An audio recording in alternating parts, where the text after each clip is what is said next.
تاریخ کی کتابوں میں بڑے بڑے بادشاہوں کے قصے تو سنے ہی ہوں گے، لیکن آج ہم ایک ایسے حکمران کی دو کہانیوں کا جائزہ لیں گے جنہیں صرف تاج ہی نہیں بلکہ نبوت کا مقدس مرتبہ بھی عطا ہوا تھا۔ ذرا تصور کیجئے کیسی ہوگی وہ بادشاہت جہاں انسانوں کے ساتھ ساتھ ہوا، جانور اور یہاں تک کہ نادیدہ مخلوقات بھی حکم کی پابند ہوں۔ یہ کسی داستان کا حصہ نہیں بلکہ تاریخ کی ایک ایسی حقیقت ہے جو ہمیں طاقت، ایمان اور تقدیر کے بارے میں بہت کچھ سکھاتی ہے۔ آئیے اس عظیم حکمران کی کہانی میں اترتے ہیں۔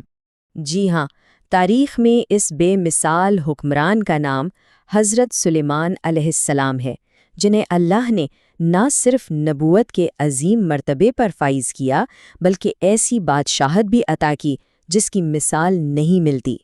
اللہ تعالیٰ نے حضرت سلیمان کو وہ شان و شوکت اور اختیار عطا فرمایا جو نہ ان سے پہلے کسی کو ملا اور نہ ہی ان کے بعد کسی کو نصیب ہوا۔ وہ ایک ہی وقت میں اللہ کے نبی بھی تھے اور ایک ایسے عظیم بادشاہ بھی جن کا حکم ہر مخلوق پر چلتا تھا۔ مطلب ان کے حکم کے آگے صرف انسان ہی نہیں بلکہ جانور، پرندے، جنات اور یہاں تک کہ ہوا بھی ان کے اشارے پر چلتی تھی، اور یہی بے مثال طاقت ان کے ایمان کے سب سے بڑے امتحانات کا سبب بنی۔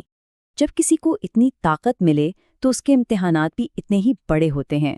حضرت سلیمان کی زندگی کا پہلا اہم واقعہ ہمیں یہی سکھاتا ہے کہ کس طرح دنیا کی سب سے خوبصورت چیز بھی ایمان کے لیے ایک آزمائش بن سکتی ہے۔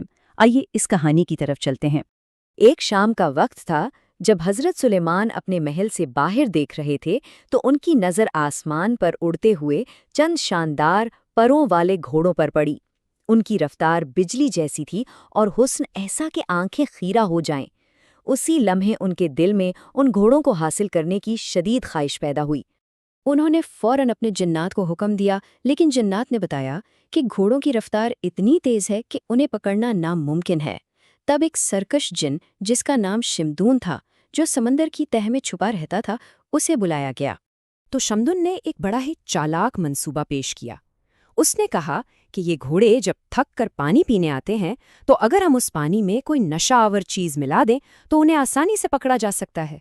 جنات نے شمدون کے منصوبے پر عمل کیا اور جلد ہی وہ شاندار گھوڑے حضرت سلیمان کے سامنے کھڑے تھے۔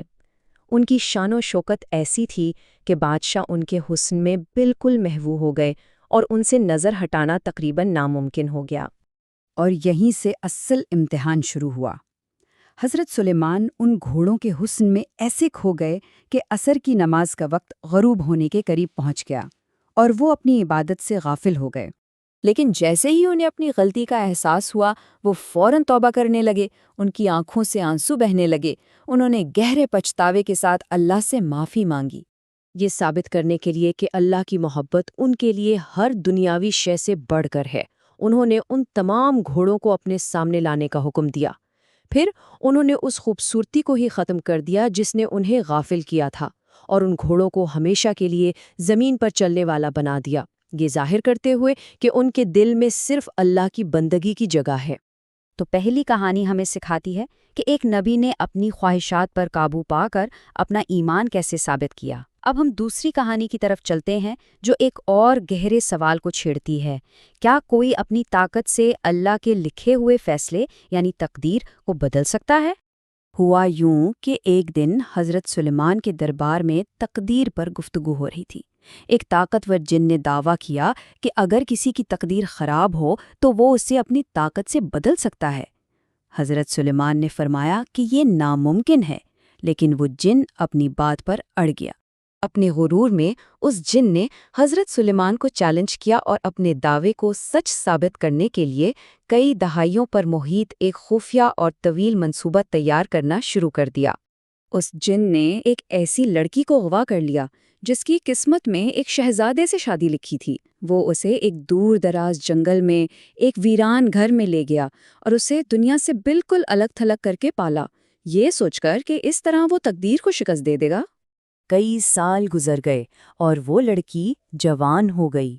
جن اپنے منصوبے کی کامیابی پر پوری طرح مطمئن تھا۔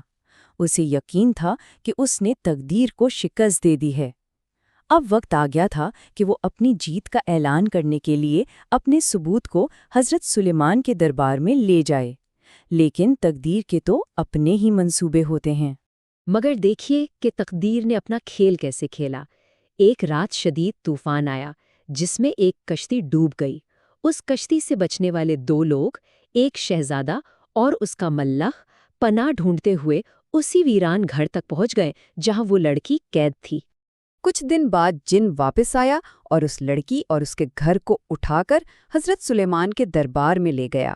اس نے بڑے غرور سے کہا کہ جس شہزادے سے اس لڑکی کی شادی ہونی تھی وہ طوفان میں ڈوب کر مر گیا اور اس نے لکھی ہوئی تقدیر کو بدل دیا ہے۔ جن کا دعویٰ سن کر حضرت سلیمان نے سکون سے حکم دیا کہ گھر کا دروازہ کھولا جائے۔ پورے دربار کی سانسیں رک گئیں اور سب کی نظریں اس دروازے پر جم گئیں، یہ دیکھنے کے لیے کہ اندر کیا سچائی چھپی ہے۔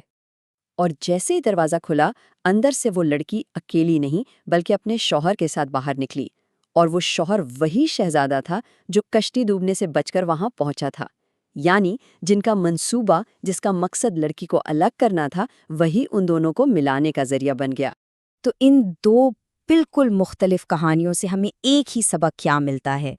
ایک طرف ایک نبی کی ذاتی آزمائش اور دوسری طرف ایک جن کا تقدیر کو چیلنج۔ آئیے ان دونوں کے مشترکہ پیغام کو سمجھتے ہیں۔ ان کہانیوں کا سبق بالکل واضح ہے۔ پہلی کہانی میں حضرت سلیمان نے اپنی سب سے قیمتی دنیاوی چیز قربان کر کے دکھایا کہ اللہ کی محبت سب سے اوپر ہے۔ دوسری کہانی میں جن نے اپنی پوری طاقت لگا دی تقدیر کو بدلنے کے لیے، لیکن اس کی ہر چال تقدیر کو پورا کرنے کا ذریعہ بن گئیں۔ یہ دونوں واقعات ہمیں ایک ہی ناقابل تردید سچائی کی طرف لے جاتے ہیں۔ ہماری خواہشات اور منصوبے چاہے کتنے ہی بڑے کیوں نہ ہوں، آخرکار اللہ کی مرضی ہی غالب آتی ہے۔